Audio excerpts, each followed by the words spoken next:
లోకేష్ గారు మీకు సారీ, అలాగే మీ అమ్మగారికి మీ భార్య గారికి సారీ, అలాగే అనిత గారు సారీ, అలాగే పవన్ కళ్యాణ్ గారు సారీ, మీ కుటుంబ సభ్యులకు కూడా సారీ.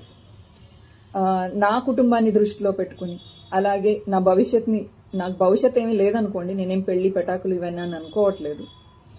నా వలన నా ఫ్యామిలీకి ఇబ్బంది రాకూడదని చెప్పేసి, అలాగే ఇక నుంచి నా సోషల్ మీడియాలో మీ కుటుంబ సభ్యుల గురించి కానీ